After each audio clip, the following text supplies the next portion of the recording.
Hello everyone, this is Liam here. For this video I wanted to expand upon some of my recent research into the Crash Bandicoot series. If you haven't seen my first video on this subject yet, I would highly recommend watching that first, as I will be referring back to it. Since that video I've learned of certain developments around Activision related to some of the projects I discussed, and I've personally obtained a lot more information, some of which I'll be sharing today, and some of which I'll be sharing in the future. One major piece of news that broke since the last video was the announcement, finally, that Crash 4 was coming to Nintendo Switch and PC. This reveal seemingly led some people to believe that this was somehow a rebuttal to my previous reporting, but as I've already discussed, I had also said that Crash 4 was coming to Switch and PC, so as far as I'm concerned, it doesn't really contradict anything I've said. In my previous video, to remind you, the major takeaways were this.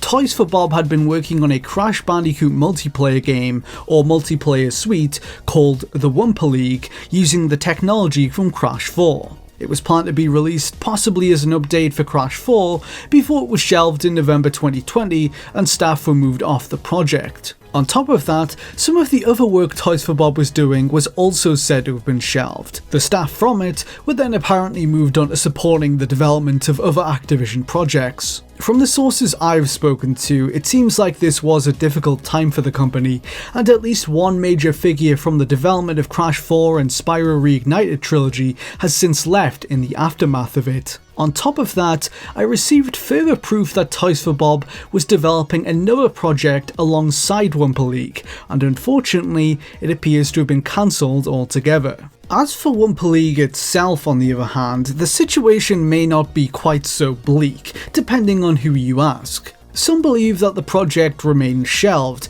and could come back in the future. Another source, however, is a bit more optimistic and shares that Activision is already tinkering about with it in some form or another. It's possible that Toys for Bob has been allowed to resume it, or a new team could already be taking up the reins. I won't be getting too far into these specifics to protect my sources, but if you're still hoping to play Wumpa League one day, it's the first evidence I've seen that it might have been picked up again. At the moment though, it should be regarded as rumour. I have nothing definitive at the moment to share regarding whether or not it has been brought back, but I think it's a possibility. From what I know about Wumpa League, from what I've seen of it, it really struck me as a game with a lot of potential for the Activision portfolio.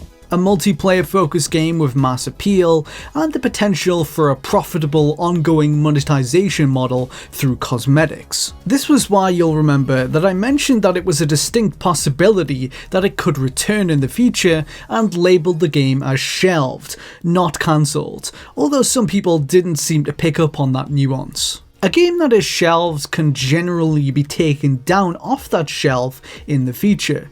A game which is regarded as cancelled generally cannot be.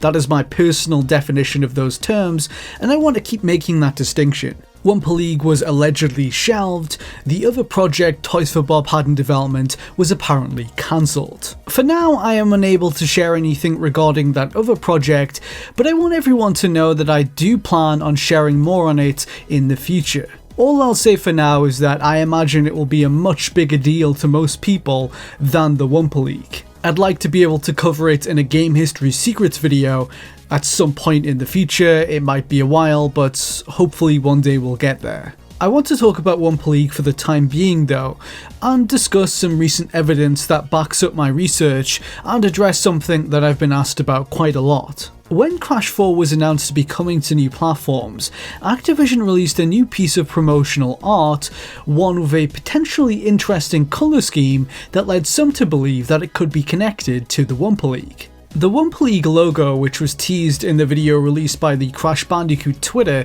in November 2020, features an orange versus blue colour scheme. So, naturally, some fans thought that this new piece of art could have some relation to that logo. Although I am speculating here, I do not believe that to be the case. On the new piece of art, the orange and blue is different from the orange and blue employed by the Wumpa League logo. The orange and blue on the new art are much more in line with the usual colour scheme that Crash 4, the base game, has always used. To further demonstrate this, I was able to dig out a version of the Wumpa League logo I was sent a while ago that shows it off a bit more clearly.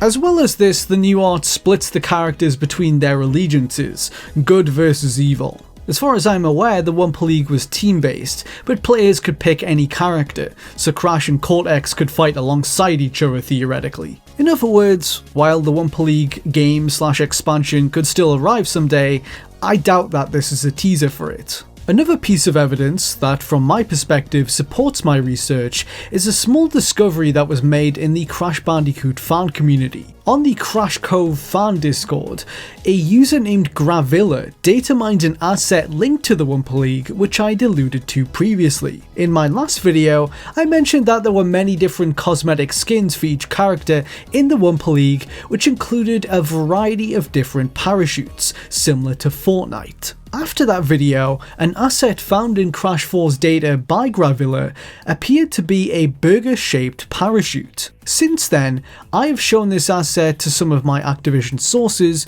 who confirmed that yes, this was indeed from the Wumpa League project and it was an early asset for test purposes, further corroborating my account of the situation. One development in my research that I wanted to share in this video is that I have actually seen the Wumpa League in motion now. At least I've seen footage of a prototype from the development, which was apparently shelved in November 2020. At the moment, I am unable to share a look at this prototype directly, but it puts me in the unique position of being able to compare it to any future versions of the game that might be made. For now, I'll say that I was impressed by what I was able to see. It was a large-scale multiplayer collectathon where players are split into two teams and must collect Wumpa fruit before banking it in one of the stations placed around the level. It was then counted towards the team's total. There was a lot of personality to it between the characters themselves and the levels that featured gimmicks and hazards unique to each of them. One, for instance, featured a dangerous acidic sea that would intermittently rise, forcing players to shift to higher grounds to avoid being wiped out. If I had to compare it to something, it reminded me of some of the attempts to add multiplayer to Super Mario 64 that I've seen online, and the cartoony levels gave me vibes of Splatoon. Toys for Bob, at least in these prototypes, was experimenting with a pretty large variety of playable characters that extended well beyond Crash 4's base game. Overall, I came away intrigued by something that felt distinctly Crash Bandicoot and looked surprisingly unique in today's saturated multiplayer market. If it never sees the light of day, it'll be a missed opportunity. As I close out this video, I wanted to discuss something else that hasn't been shared anywhere else as far as I'm aware that will hopefully support the information I've been sharing and boost everyone's confidence in it. Around when I made my first video on Crash, there were whispers of a key member of staff possibly departing Toys for Bob in the aftermath of what happened late last year, and their staff reportedly being moved onto other projects unrelated to Crash and Spyro. This departure appears to be something that I'm at liberty to discuss since it's now public. Josh Nadelberg was the art director for Spyro Reignited Trilogy and Crash 4 at Toys for Bob, but left the company in February 2021. Nadelberg made a substantial contribution towards defining the modern look of Crash and Spyro, so his departure feels fairly significant. I want to note that I have not spoken to him myself, but he did update his LinkedIn to confirm this. He is now working at Phoenix Labs, according to that page. While I'm on the topic, please, everybody listening, don't go bother Josh Nadelberg. I'm sure he's not able to talk about anything he worked on at Toys for Bob. I have heard that more members of staff who worked on Crash 4 will be leaving in the near future. For now though, that's all I have to share, but I have plans to reveal more about these projects in the future. Stay tuned.